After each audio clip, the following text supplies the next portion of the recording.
નમસ્કાર, નિર્માણ ન્યૂઝ સાથે હું છું યજ્ઞ. જોઈએ આજના વિગતવાર સમાચાર. તો ભુજમાં અંદાજિત 40 કરોડના ખર્ચે નિર્માણ પામેલ બસ સ્પોટનું રાજ્યના મુખ્યમંત્રી ભૂપેન્દ્ર પટેલના વરદ હસ્તે લોકાર્પણ કરવામાં આવ્યું હતું. આ સાથે જ મુખ્યમંત્રીના હસ્તે 18 જેટલા અન્ય વિકાસ કામોનું લોકાર્પણ કરવામાં આવ્યું હતું. ભૂમિપૂજન પણ કરવામાં આવ્યું હતું. ત્યારે આ કાર્યક્રમમાં મુખ્યમંત્રીની સાથે સાથે કેબિનેટ મંત્રી કનુભાઈ દેસાઈ, રાજ્યના ગૃહમંત્રી હર્ષ સંઘવી પણ ઉપસ્થિત રહ્યા હતા. ત્યારે આ બસ સ્પોટમાં platform, waiting room, food court અને વોલ્વો બસ વેઇટિંગ રૂમ, 3 જેટલા મલ્ટીપ્લેક્સ સિનેમા ઘર સહિતની સુવિધા ઊભી કરવામાં આવી છે. ત્યારે મુખ્યમંત્રી ભૂપેન્દ્ર પટેલે બસ સ્પોટનું લોકાર્પણ કર્યું હતું.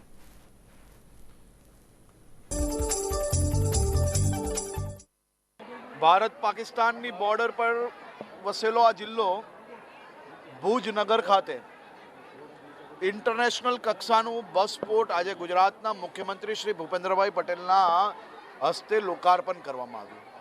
આ બસ સ્પોટ એ બસ સ્ટેશન જેવું નહીં, પરંતુ એરપોર્ટ જેવી વ્યવસ્થાઓ આ બસ સ્ટેશન ઉપર ખાસ કરીને ગુજરાતના સામાન્ય નાગરિકો પ્રાપ્ત કરી શકે તે માટે વ્યવસ્થાઓ ઊભી કરવામાં આવી છે. ટોયલેટ, પાણીની વ્યવસ્થાઓ, વડીલો આવે તો સારી રીતે બેસવાની વ્યવસ્થાઓ, નાના બાળકો જોડે જે માતા પિતા આવતા હોય તો એ લોકો માટેની વ્યવસ્થાઓ, shopping complex, cinema hall, multi level parking, આ તમામ પ્રકારની વ્યવસ્થાઓ આ બસ સ્પોટ ખાતે કરવામાં આવી છે. આવનારા દિવસોમાં 25,000થી વધારે કચ્છના નાગરિકો દરરોજ આ બસ સ્ટેશનનો ઉપયોગ કરી શકે તે પ્રકારની વ્યવસ્થાઓ અહીંયા કરવામાં આવી છે. આજે ખાસ કરીને કચ્છના સૌ નાગરિકોને બે હાથ જોડીને હું અપીલ કરવા માંગુ છું. આ બસ સ્પોટ એરપોર્ટ જેવી ફેસિલિટી જોડે તમારા સૌ માટે લોકાર્પણ કરવામાં આવ્યું છે. તમે સૌ લોકો આ બસ સ્પોટને સ્વચ્છ રાખવામાં મદદગાર થશો. આ બસ સ્પોટ આજે જેવું છે એવું વર્ષ સુધી આને મેન્ટેન કઈ રીતે થઈ શકે તેની વ્યવસ્થાઓમાં બી આપ સૌ લોકોનો સહયોગ જરૂરથી મળશે એવું મને 100% વિશ્વાસ છે.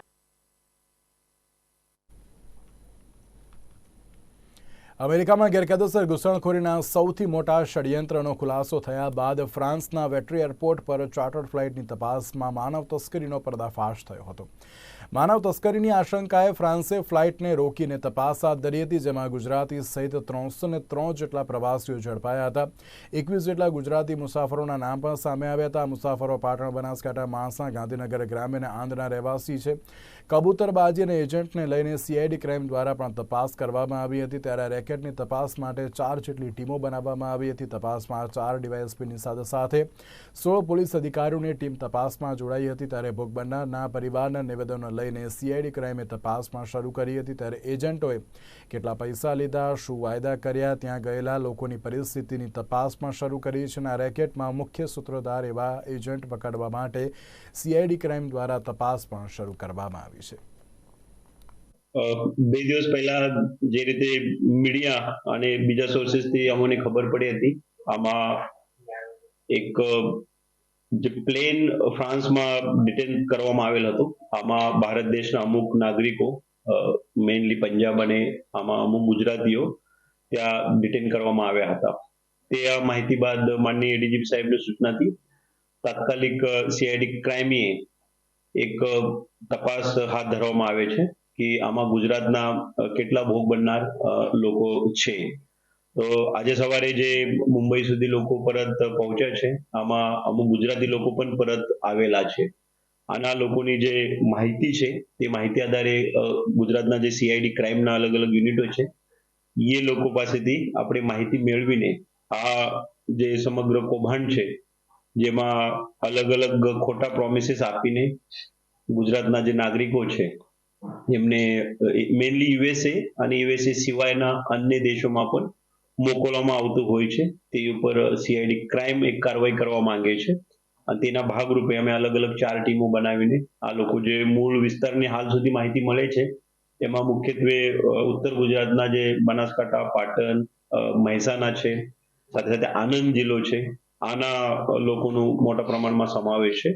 તે સિવાય ભારતમાંથી અલગ અલગ જગ્યાથી પણ આમાં લોકો ભોગ બનનાર તરીકે છે. તો એ લોકો હાલ મુંબઈ છે, આપણે ગુજરાતની ટીમ એમના સંપર્કમાં પણ છે. અને એ આવે તે આપણે ફરીથી એના સાથે વધુ સારી રીતે સંકલન કરીને કઈ એજન્સી મારફત અને કઈ એજન્ટ મારફત, કઈ ડોક્યુમેન્ટેશનના આધારે, કઈ પ્રોમિસીસ ઉપર એ લોકો ત્યાં જવાના પ્રયાસ કરતા હતા, ભૂતકાળમાં એના પહેલા કેટલા લોકો એવી રીતે ગયા છે, ભવિષ્યમાં કેટલા લોકો જવા માટે લાઇનમાં છે અથવા પ્રોસેસ કરી રહ્યા છે તે વસ્તુના આપણે ઊંડાણપૂર્વક તપાસ કરીને આગળની કાયદેસર કાર્યવાહી પણ હાથ ધરવામાં આવશે.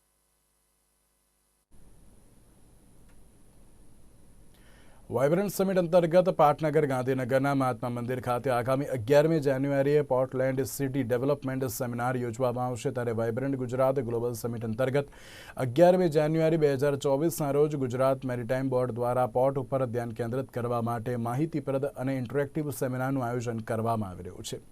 સેમિનાર શહેરી પ્રણાલીમાં બંદરો દ્વારા વિકાસની પરિવર્તનશીલ સંભાવનાને એક્સપ્લોર કરવા, તેના ઉપર ચર્ચા વિચારણા કરવા અને પ્રોત્સાહન આપવા માટે યોજાયેલ છે.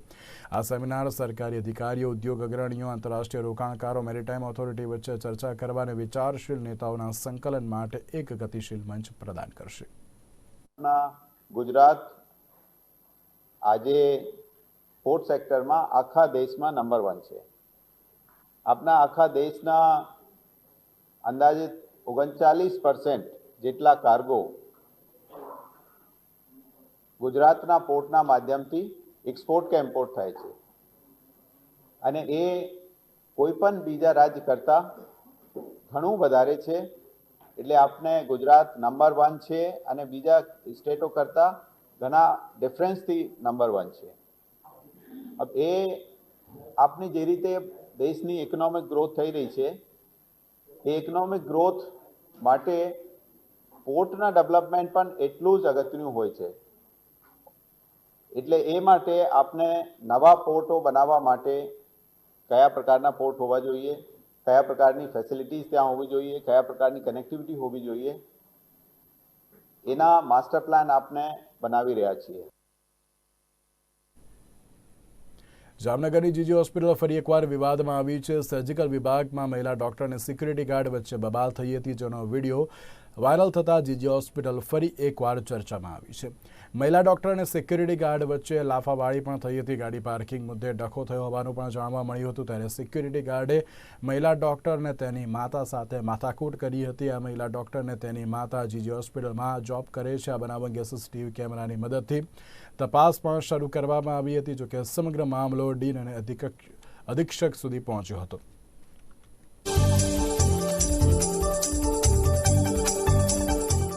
સર્જરી વિભાગના બિલ્ડિંગ સામે 2 તબીબો સાથે સિક્યુરિટી ગાર્ડને ઘર્ષણ થઈ ગયું છે. તમામ વિગતનો અહેવાલ લેવા માટે ત્યાં પહોંચ્યા તે સમયે થોડુંક વાતાવરણ ગંભીર હતું, એટલે બંનેને હાલમાં તો અલગ પાડી અને તબીબી શિક્ષકને અલગ કરી દીધા છે અને સિક્યુરિટી ગાર્ડને પણ શાંત પાડ્યા છે. અને ઘટના જે બની એનો તબક્કાવાર લેટર બંને પાસેથી માંગ્યો છે, તબીબ પાસેથી અને સિક્યુરિટી ગાર્ડ પાસેથી. પણ ઘર્ષણ કોઈ રિક્ષાના પાર્કિંગ અન્વયે થયું હતું એવું લાગે છે અને સામસામા બંનેનું વર્તન યોગ્ય નહોતું એવું પ્રાથમિક તપાસમાં જણાયું છે.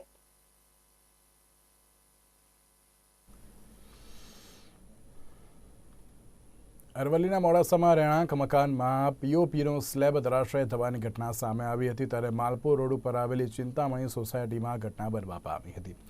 પીઓપીનો સ્લેબ ધરાશય થતાં મહિલાને ઈજા થવા પામી હતી. ત્યારે ઠંડીની સિઝનમાં રજાઈ ઓઢેલી હોવાથી જાનહાનિ પણ ટળી હતી. ત્યારે ઇજાગ્રસ્ત મહિલાને તબીબી સારવાર આપવામાં આવી હતી. ત્યારે મકાન માલિક અને તેમના પત્ની ઘરમાં સૂતા હતા તે સમયે આ ઘટના બનવા પામી હતી. બનાસકાંઠાના વડગામ પંથકમાં અનેક ગામોના ખેડૂતોને દિવસની જગ્યાએ રાત્રિએ વીજળી મળતા કડકડતી ઠંડીમાં ખેડૂતોની હાલત કફોડી બની છે. જેને લઈને ભારતીય કિસાન સંઘ દ્વારા રેલી યોજીને જીબી કચેરી ખાતે પહોંચીને આવેદનપત્ર પાઠવવામાં આવ્યું હતું અને દિવસે વીજળી આપવાની માંગ કરવામાં આવી હતી. ઠૂંઠવાતા પિયત કરવું. બનાસકાંઠાના વડગામ સહિત અનેક પંથકોના ખેડૂતોને સિંચાઈ માટે રાત્રે વીજળી મળતી હોવાથી જગતના તાતની મુશ્કેલીઓ વધી છે. કડકડતી ઠંડીમાં ખેડૂતોને રાત્રિ દરમિયાન ઠૂંઠવાતા પિયત કરવું પડે છે અને રાતે ઉજાગરા પણ કરવા પડી રહ્યા છે. ત્યારે વડગામ પંથકમાં ખેડૂતોની મુશ્કેલીઓ વધતા વડગામમાં ભારતીય કિસાન સંઘ દ્વારા વડગામના તાલુકા સંઘથી રેલી યોજાઈ હતી. જે રેલી સૂત્રોચ્ચાર કરતા વડગામ જીબી કચેરી પહોંચી હતી, જ્યાં કિસાન સંઘ દ્વારા આવેદનપત્ર આપીને દિવસે વીજળી આપવાની માંગ કરાઈ હતી. વડગામ વીજ કંપનીના છાપી, જલોત્રા, અને વડગામ 3 સબ ડિવિઝનોમાં રાત્રિ દરમિયાન વીજળી આપવામાં આવતા ખેડૂતોને ખૂબ જ તકલીફ પડી રહી છે. અમારી ખાસ માંગ વડગામ તાલુકાના અમારા 3 સબ ડિવિઝનો છે, છાપી, જલોત્રા, વડગામ. એમાં જે સબ ડિવિઝનની ટોટલી જે ફીડરો છે એ ફીડરોની અંદર જે મહિનાના 4 વારા છે એમાં દિવસ રાત જે પાવર આવે છે. એટલે ઠંડીનો માહોલ છે. ખેડૂતો ઠંડીમાં સમજી લો કે હાલ તો હૃદયના બી બહુ તકલીફ, હૃદય બંધ થઈ જવાના, ઠંડી ઊંટિયાઈ જવું, આ બધા પ્રશ્નો છે. ખેડૂતને ઠંડીની બહુ તકલીફ પડે છે. માટે જે રાતનો પાવર છે એ દિવસનો કરી દેવો. એક દિવસ એક રાત છે જે ફીડરોની અંદર એની અંદર જે રાતનો પાવર છે એ પાવર દિવસનો સેટિંગ કરી તમારે સમજી લો લોડ વધારો તો લોડ સેટિંગ કરીને શિયાળાની સિઝન પૂરતી કોઈપણ સંજોગે સરકાર આની વ્યવસ્થા કરે. કારણ કે ખેડૂત બહુ તકલીફ, કૃષિનો ઋષિ છે, એની 100% ચિંતા કરવી જોઈએ અને આ બાબતે ફેરફાર કરવો જોઈએ. ટોટલી ફીડરો થઈ ગયો, ખાલી મેનેજમેન્ટ ઓકે કરો તો થઈ જાય એમ છે. માટે સરકારશ્રીને મારી ખૂબ વિનંતી છે કે આ પ્રશ્ન તાત્કાલિક સોલ્વ કરી અને ઉર્જા મંત્રી શ્રી કનુભાઈ દેસાઈ સાહેબને બી અમે આજે મળી અને આવેદનપત્ર અમે આપવાના છીએ. આજે ભારતીય કિસાન સંઘ વડગામ તાલુકા દ્વારા ખેડૂતો દ્વારા અત્રે જે રાત્રે 11 વાગ્યાનો પાવર શેડ્યુલ છે ખેતીવાડી ફીડરોમાં, એમાં દિવસે પાવર આપવા માટે રજૂઆત આવેદનપત્ર રૂપે રજૂ કરેલ છે.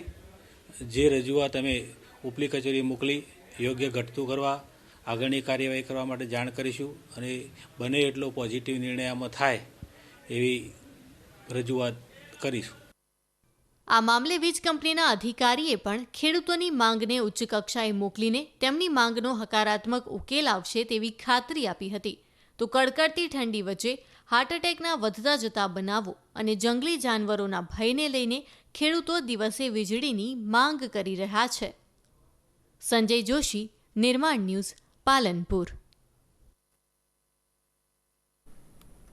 અયોધ્યામાં ભગવાન શ્રી રામચંદ્રજીનું મંદિરનું ભવ્ય નિર્માણ કાર્ય પૂર્ણ થવાના આરે છે. તે અંતર્ગત પ્રાણ પ્રતિષ્ઠાના આમંત્રણ રૂપી અક્ષત કળશ ભાલકા વિસ્તારમાં આવેલ છે, જેની શોભાયાત્રા ભાલપરાના વિવિધ વિસ્તારમાં પણ નીકળી હતી, જેમાં શિક્ષણ સમિતિના ચેરમેન વિક્રમભાઈ પટાટ તેમજ મહામંડલેશ્વર બજરંગદાસ બાપુ, ભાલપરાના સરપંચ, હિન્દુ સંગઠન, વિવિધ સમાજના આગેવાનો તેમજ ભાલકા વિસ્તારના તમામ જાહેર જનતાઓ પણ ઉપસ્થિત રહ્યા હતા.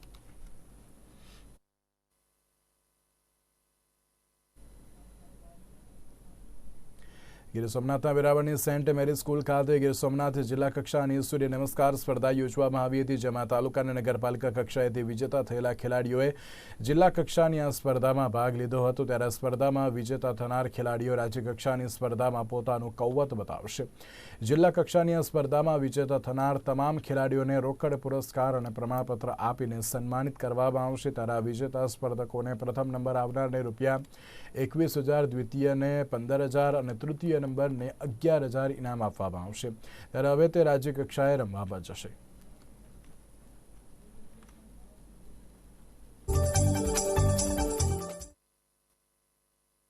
રમતગમત વિભાગ ગુજરાત રાજ્ય યોગ બોર્ડ દ્વારા જિલ્લા વહીવટી તંત્ર ગીર સોમનાથ દ્વારા યોજાયેલ સૂર્ય નમસ્કાર સ્પર્ધામાં ભાગ લેવા માટે આવ્યો છું. મિત્રો, હજારો વર્ષ પહેલાં આપણા ઋષિમુનિઓએ આપણે આજીવન તંદુરસ્ત રહીએ, નિરોગી રહીએ, શરીર આપણું સરસ મજાનું રહે અને સારું શરીર રહે એ માટે થઈ અને કસરત અને યોગનો સુભગ સમન્વય કરી અને આપણને સૂર્ય નમસ્કાર આપ્યા હતા. અને એ તબક્કે એ સમયે લોકો 100-125 વર્ષ સુધી નિરોગી જીવન જીવતા હતા. કાળક્રમે વચ્ચેના ગાળામાં આપણે વિદેશી આક્રમણનો ભોગ બન્યા અને એના પરિણામ સ્વરૂપે આપણી પ્રાચીન સંસ્કૃતિની સરસ મજાની અણમોલ વાતો એ આપણી સંસ્કૃતિમાંથી લુપ્ત થઈ. પણ કહેતા આનંદ થાય છે કે આજે આપણી ગુજરાત રાજ્ય સરકાર દ્વારા અને વહીવટીતંત્ર દ્વારા આ સૂર્ય નમસ્કારને ફરીથી જીવંત કરવાનો જબરદસ્ત પ્રયત્ન થયો છે.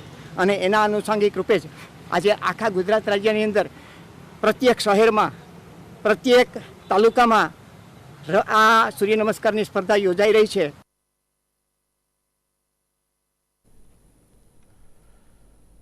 છત્તીસગઢના ગરિયાબંધ આસપાસના ગામમાં અમૃત તળાવ વિકાસના કામો કરવામાં આવી રહ્યા છે. ત્યારે તળાવના વિકાસમાં ખાસ મહિલાઓનો ફાળો પણ વધુ જોવા મળી રહ્યો છે. અમૃત તળાવ વિકાસમાં તળાવની આસપાસ વૃક્ષારોપણ પણ મહિલાઓ દ્વારા કરવામાં આવ્યું હતું. કેન્દ્ર સરકારની મનરેગા યોજના અનુસાર આ તળાવના વિકાસના કામો કરવામાં આવી રહ્યા છે. ત્યારે મનરેગા યોજના હેઠળ 4500 કલાક સુધી તળાવનું ખોદકામ પણ કરવામાં આવ્યું હતું, જેમાં આસપાસના સ્થાનિકોને રોજગારી મળી હતી.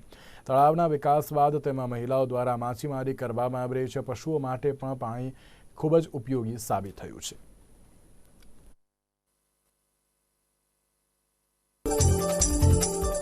નરેગાને લઈને વાત કરવામાં આવે તો સરકાર, રાજ્ય સરકાર હોય, કેન્દ્ર સરકાર હોય, અલગ અલગ જે યોજનાઓ છે તેને લઈને ડેવલપમેન્ટ કરી રહી છે. વાત કરવામાં આવે તો છત્તીસગઢના એક ગામ ખાસ કરીને ત્યાં આગળ પહોંચ્યા છીએ. અહીંયા પણ આ જ પ્રકારની એક યોजना છે તે કરવામાં આવી थी. क्या नाम है बहन आपका? और क्या कहोगे जिस हिसाब से यहाँ पे ये डेवलपमेंट हुआ है, किस हिसाब से डेवलपमेंट हुआ है, कितना लोग की मजदूरी थी? सर, हमारे माननीय प्रधानमंत्री जी ने इस पहल को चालू करी थी, तो अमृत सरोवर के तहत ये तालाब का उन्नयन कार्य हुआ है, जिसमें नरेगा के तहत 4,500 मानव दिवस लोगों को रोजगार मिला है नरेगा के तहत। और साथ में जो महिला समूह है उनको भी इसमें मत्स्य पालन कर रही हैं, तो उनकी आजीविका में वृद्धि हुई है। साथ में वृक्षारोपण का कार्य किया है उन्हीं के द्वारा, तो आजीविका में प्लस जो तालाब का जो आकार है, जल ग्रहण क्षेत्र है, उसमें वृद्धि हुई है। तो हम लोग को इस योजना से काफी लाभ हुआ है.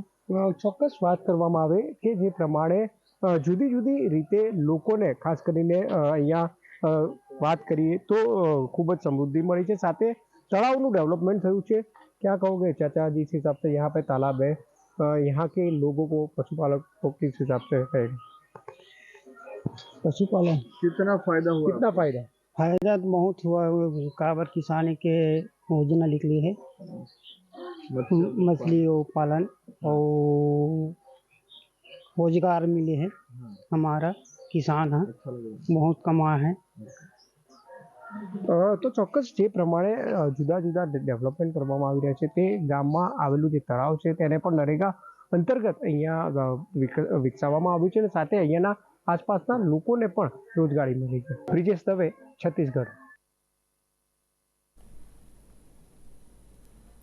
સાબરકાંઠા એલસીબી એડરમાં ગઈકાલે રાત્રે ચેકિંગ દરમિયાન રાજસ્થાનની બીજુડા ગેંગના મુખ્ય સૂત્રધાર સહિત 4 જણાને ઝડપી પાડીને તેમની પાસેથી રૂપિયા 7.65 લાખનો મુદ્દામાલ રિકવર કર્યો હતો. આ સિવાયના બાકીના ફરાર 4 આરોપીઓને પકડવા માટે પોલીસે ચક્રો ગતિમાન કર્યા હતા.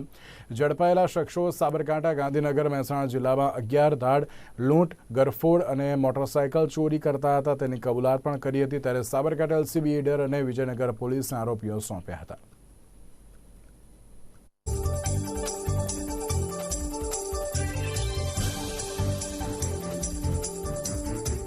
સાબરકાંઠા જિલ્લામાં ઈડર પોલીસ સ્ટેશન ખાતે ગયા અઠવાડિયામાં 2 લૂંટ અને ધાડના બનાવ બનેલા, જેમાં લોકલ ક્રાઇમ બ્રાન્ચ ને બાતમી મળી હતી, જેમાં રાજસ્થાનમાં જે બીજુડા ગેંગ છે એ એમના સભ્ય હોવાની જાણકારી મળી હતી. જેના આધારે બાતમીના આધારે આ ગેંગના મુખ્ય આરોપી ભગવાન હુડા અને બીજા 3 એમ 4 આરોપીને પકડવામાં આવ્યા હતા.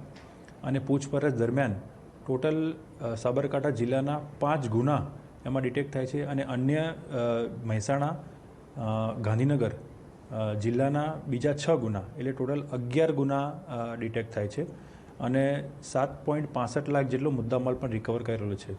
આ ગેંગ અગાઉ ભૂતકાળમાં પણ અનેક ગુનાઓમાં સંડોવાયેલી છે, જેમાં જે મુખ્ય આરોપી ભગવાન હુડા છે એ 10 ગુનામાં વોન્ટેડ છે અને એના વિરુદ્ધમાં ટોટલ 35 ગુના છે.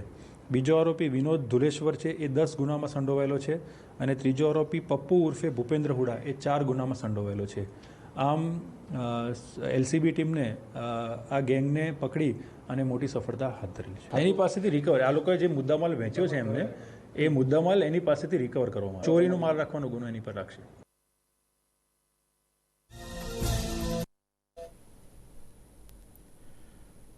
હવામાન વિભાગે આગામી 5 દિવસને લઈને આગાહી કરી છે, જેમાં 5 થી 7 દિવસ વરસાદની શક્યતાઓ નહીવત રહેલી છે. જોકે 2 દિવસ તાપમાન યથાવત રહેશે અને ત્રીજા દિવસથી તાપમાનમાં વધારો થશે.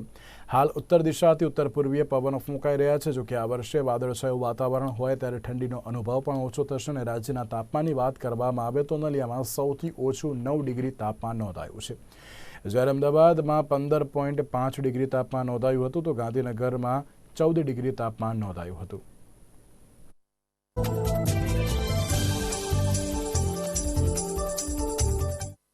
अगले 5-7 दिन में वेदर मोस्टली ड्राई रहने का संभावना है, बारिश होने का कोई संभावना नहीं है। और टेम्परेचर देखा जाए तो अगले 2 दिन में टेम्परेचर मोस्टली जैसे अभी रह रहा है ऐसे ही टेम्परेचर मेंटेन रहेगा। 2 दिन का बाद 1-8 डिग्री बढ़ सकता है, 1 से 2 डिग्री तक बढ़ने का संभावना है।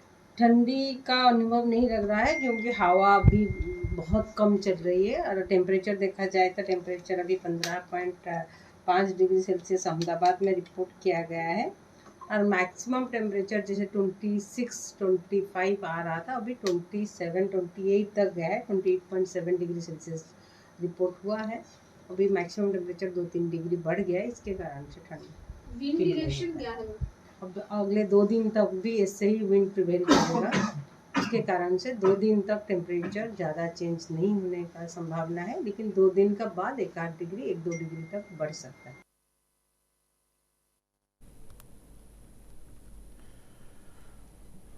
અમદાવાદ શહેરના સોલા પોલીસે મધ્યપ્રદેશી આરોપીની ધરપકડ કરીને ગરફોડ ચોરીના ગુનાનો ભેદ ઉકેલી નાખ્યો છે। આરોપી અશોક ઉર્ફે આનંદ શર્માએ સોલા પોલીસની હદમાંથી ગરફોડ ચોરીના ગુનાને અંજામ આપીને ગ્વાલિયા મધ્યપ્રદેશ ખાતે ફરાર થઈ ગયો હતો। ગરફોડ ચોરી અંગેના સીસીટીવીના આધારે સોલા પોલીસે આંતરરાજ્યમાંથી આરોપીની ધરપકડ કરીને વધુ તપાસ હાથ ધરી હતી।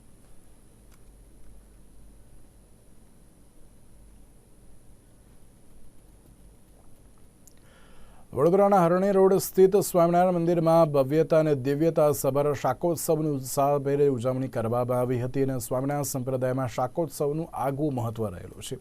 શિયાળાની સિઝનમાં ઘીમાં બનાવેલું રીંગણનું શાક, રોટલા, માખણ, ગોળ સાથે અનોખો ઉત્સવ પણ મનાવવામાં આવતો હોય છે। ત્યારે ભગવાન એ સમયે પ્રભુએ રીંગણાનું શાક બનાવીને સંતો તેમજ હરિભક્તોને ખૂબ જ પીરસ્યું હતું અને પ્રભુએ શ્રી નિત્યાનંદ સ્વામી પાસે લાડુ બનાવ્યા હતા અને પીરસ્યા પણ હતા અને 202 વર્ષથી ચાલી આવતી આ શાકોત્સવની પરંપરાની સોડમ દરિયા પાર પણ પહોંચી છે। આ પ્રસંગે મણિનગર શ્રી સ્વામિનારાયણ ગાદી સંસ્થાના આચાર્ય જ્ઞાન મહોદય શ્રી જીતેન્દ્ર પ્રિયદાસ સ્વામીજી અને અન્ય સ્વામીઓ, પૂજનીય સંતો તેમજ દેશ વિદેશના અસંખ્ય હરિભક્તોની ઉપસ્થિત પણ ત્યાં જોવા મળી હતી અને મહાપ્રસાદ ગ્રહણ કરીને હરિભક્તોએ ધન્યતા અનુભવી હતી।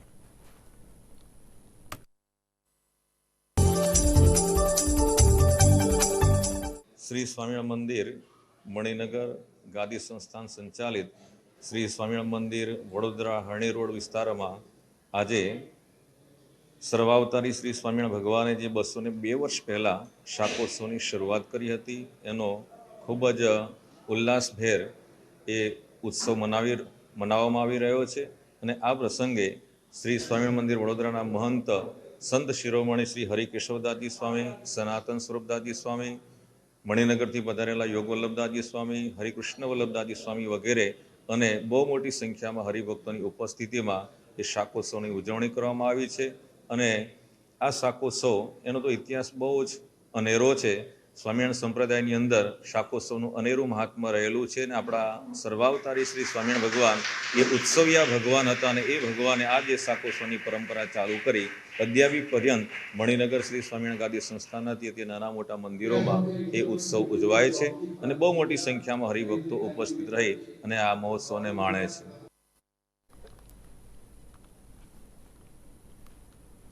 કેન્દ્રીય સંચાર રાજ્યમંત્રી દેવસિંહ ચૌહાણના અધ્યક્ષસ્થાને ડોક્ટર આંબેડકર ભવન નડિયાદ ખાતે કુપોષણ મુક્ત ખેડા જિલ્લો અંતર્ગત કાર્યક્રમ યોજવામાં આવ્યો હતો। ખેડા જિલ્લાને કુપોષણ મુક્ત બનાવવા માટે કુપોષણ મુક્ત ખેડા જિલ્લો પાયલોટ પ્રોજેક્ટ 2.5 માસ પહેલાં શરૂ થયો હતો। 2.5 માસના અંતે જિલ્લાના 150 કુપોષિત બાળકોમાંથી 140થી વધારે બાળકો અતિ કુપોષણમાંથી બહાર આવ્યા હતા અને 127 જેટલા બાળકો અતિ કુપોષણમાંથી સામાન્ય કેટેગરીમાં આવ્યા હતા। ઉપરાંત 59 જેટલા જોખમી સગર્ભા પૈકી 32 જેટલા સગર્ભાઓની સુરક્ષિત સંસ્થાકીય પ્રવૃત્તિ કરવામાં આવી હતી અને સાથે સાથે સંસ્થાકીય પ્રસ્તુતિ પણ કરવામાં આવી હતી। કાર્યક્રમ અંતર્ગત ખેડા જિલ્લામાં કુપોષણ યુક્ત પાયલોટ પ્રોજેક્ટ અંતર્ગત થયેલી ઉત્કૃષ્ટ કામગીરી બદલ પ્રોજેક્ટ સાથે જોડાયેલા તમામનું અભિવાદન કરીને પ્રોત્સાહિત કરવામાં આવ્યા હતા। ઉપરાંત પ્રોજેક્ટ અંતર્ગત કુપોષણમાંથી બહાર આવેલા બાળકોને રમકડાની કીટ અને અમૂલ ડેરી દ્વારા પોષણ કીટ આપીને પ્રોત્સાહિત કરવામાં આવ્યા હતા।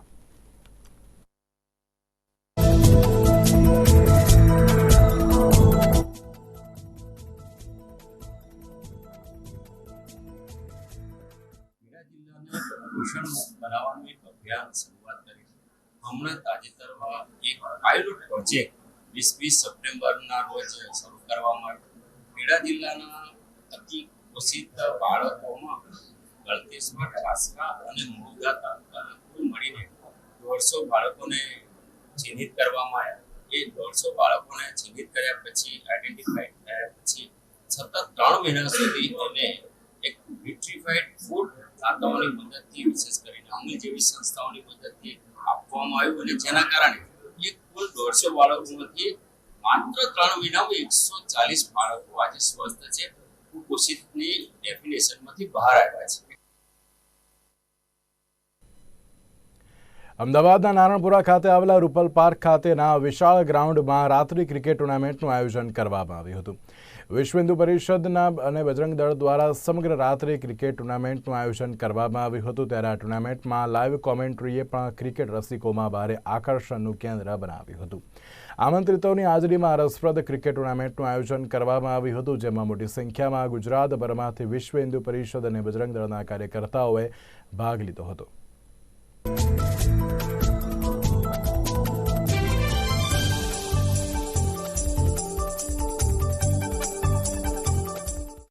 अहमदाबाद में 48 टीमों का संच बना करके क्रिकेट प्रीमियर लीग का आयोजन किया है. इस लीग के माध्यम से बजरंग दल हिंदू नौजवानों को संगठन से जोड़ने का प्रयत्न कर रहा है. हिंदू नौजवान नशे से दूर रहें, अपने शरीर को बलिष्ठ करें, पराक्रमी बने, सौरवान बने, यह बजरंग दल का इस खेल के पीछे उद्देश्य है. बजरंग दल ने पूरे देश भर में खेलों के माध्यम से हिंदू नौजवानों को जोड़ना और उन्हें साहसी बनाने की प्रक्रिया प्रारंभ की है. इसमें उन्होंने कबड्डी प्रतियोगिता ली है, क्रिकेट लिया है, वॉलीबॉल लिया है, युद्ध जिसे जूडो कराटे बोलते हैं ये लिए हैं, रस्साकस्सी ली है. इन खेलों के माध्यम से हिंदू नौजवानों को साहसी बनाने की प्रक्रिया में लगे हैं. इसी के निमित्त आज अहमदाबाद के इस बजरंग दल प्रीमियर लीग में आना हुआ है ताकि खिलाड़ियों का भी प्रोत्साहन हो और हिंदू नौजवान एकजुट होकर के इस काम को करें और अपनी भारत माता के प्रति, अपने देश के प्रति खेलने का जज्बा और अपने देश के प्रति जीने का जज्बा, अपनी मातृभूमि की रक्षा का जज्बा, यह खेल के माध्यम से हो, एक ऐसा वातावरण बनाने का प्रयत्न चल रहा है.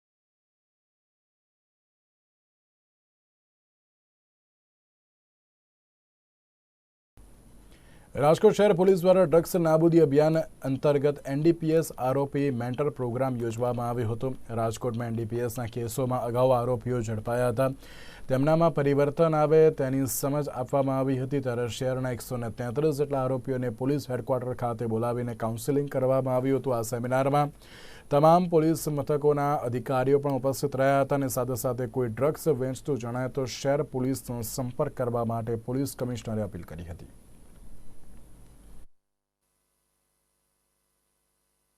સમગ્ર ગુજરાતમાં ગુજરાત પોલીસના માન્ય ડીજીપીની પહેલના અનુરૂપે દરેક શહેર જિલ્લાઓમાં એનડીપીએસના જે અગાઉ પકડાયેલા આરોપીઓને આજે यहाँ મેન્ટરશિપ પ્રોગ્રામના તહેત यहाँ એકત્રિત કરવામાં આવેલું.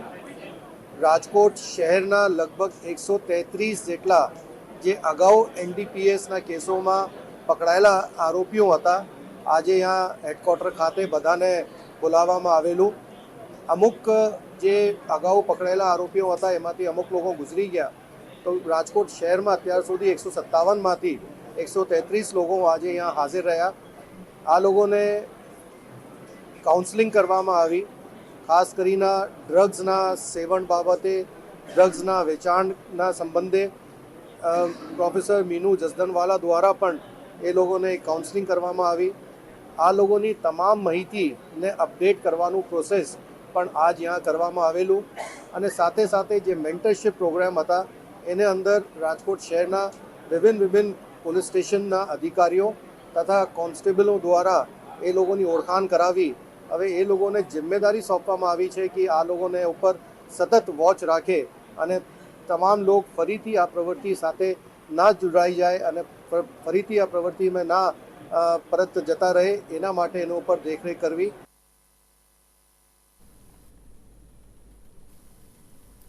અત્યાર સુધીના સમાચાર, વધુ સમાચાર માટે આપ જોતા રહો નિર્માણ ન્યૂઝ. નમસ્કાર.